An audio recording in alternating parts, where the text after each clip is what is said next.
আজকে আমরা দেখব দ্বিতীয় পর্যায়ক্রমিক মূল্যায়ন 2026-এর জন্য ষষ্ঠ শ্রেণী পরিবেশ বিজ্ঞান প্রশ্ন, যেখানে পূর্ণমান 50, সময় রয়েছে 1 ঘন্টা 30 মিনিট। সঠিক উত্তরটি নির্বাচন করো 10টি। 1 গুণ 10।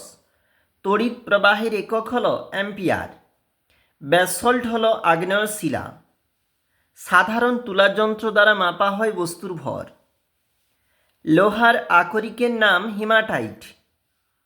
পাললিক শিলার উদাহরণ হল চুনাপাথর। জলের গভীরতা বাড়লে চাপ বাড়ে। এসআইতে বলের একক উত্তর হবে নিউটন। মানবদেহে হাড়ের সংখ্যা 206টি। পরবর্তী পেজ। গ্রানাইট পরিবর্তিত হয়ে পরিণত হয় নিসে। পোড়া চুনের পাত্রে জল ঢালা হলে পাত্রটি গরম হয়ে ওঠে। এখানে রাসায়নিক শক্তি তাপ শক্তিতে রূপান্তরিত হয়। আমাদের কাঁধে ও কোমরে যে প্রকার অস্থিসন্ধি দেখা যায় তা হল বল ও সকেট সন্ধি। কোনটি জীবাশ্ম জ্বালানি নয়? উত্তর হবে প্লাস্টিক। হৃৎপিণ্ডের সংকোচন ও প্রসারণ নিয়ন্ত্রণ করে হৃৎপেশি। প্রমাণ বায়ুমণ্ডলীয় চাপের মান 76 সেন্টিমিটার পারস্তম্ভের চাপের সমান।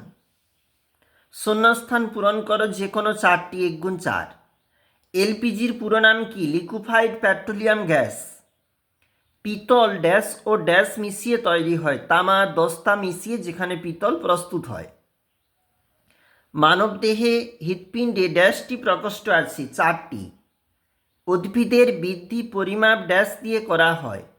অক্সানোমিটার যন্ত্র দিয়ে, যেখানে উদ্ভিদের বৃদ্ধি পরিমাপ হয়। 1 কিলো পাস্কাল সমান ড্যাশ পাস্কাল? 1000 পাস্কাল। আবারও চলে যাব পরের পেজ। খাদ্য পিরামিডের একটি ধাপই হলো একটি ড্যাশ? উত্তর হবে পুষ্টি স্তর।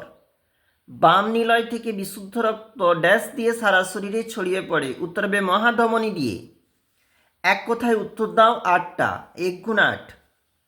কোন জাতীয় শিলা সবচেয়ে কঠিন হয়? পরিবর্তিত শিলা।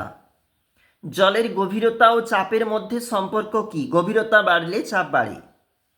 অ্যালুমিনিয়ামের একটি আকরিকের নাম লেখো? উত্তর হবে বক্সাইট। একটি স্পর্শহীন বলের নাম লেখো? উত্তর হবে চৌম্বক বল। ফুসফুসে কতগুলি বায়ুথলি থাকে? 70 কোটি। দেখবে তোমরা বইতে কত রয়েছে। পোড়া চুনে জল ঢালা হলে কোন শক্তি কোন শক্তিতে রূপান্তরিত হয়? রাসায়নিক শক্তি তাপ শক্তিতে রূপান্তর হয়। একটি লব্ধরাশির নাম লেখো? ক্ষেত্রফল। দুটি নবীনকরণযোগ্য শক্তির উৎসের নাম লেখো? সৌরশক্তি আর হবে বায়ু শক্তি। দুটি লব্ধরাশির নাম লেখো? বল আর শক্তি। দেখো, আর এখানে হৃৎপিণ্ডের সবথেকে বড় কুঠুরি বাম নিলয়। প্রশ্বাস ক্রিয়ায় সাহায্যকারী একটি পেশির নাম মধ্যচ্ছদা। সংক্ষিপ্ত উত্তর 5টি, 2 নাম্বার করে। জীবাশ্ম কিভাবে তৈরি হয়? কয়লার 2টি ব্যবহার উল্লেখ করো। একক বলতে কি বোঝো? কাকে কেন সব শক্তির উৎস বলা হয়? পরবর্তী পেজ। আমাদের ব্যবহৃত বিদ্যুৎ শক্তি ক প্রকার ও কী কী? অনবীকরণযোগ্য শক্তির উৎস বলতে কি বোঝো? লোহিত রক্তকণিকা কি কাজ করে? শ্বেত রক্তকণিকার কাজ কি? 4টা প্রশ্ন, উত্তর দিতে হবে 3 নাম্বার করে। খাদ্য শৃঙ্খল কাকে বলে? 10% সূত্রটি লেখো। ভালো স্বাস্থ্যের লক্ষণগুলি কি কি? আগ্নেয় শিলার উদাহরণ দাও। পরিবর্তিত শিলা কাকে বলে?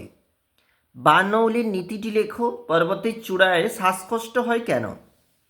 এছাড়াও প্রশ্বাস নিঃশ্বাস কি আর ফুসফুসের 2টি কাজ উল্লেখ করো।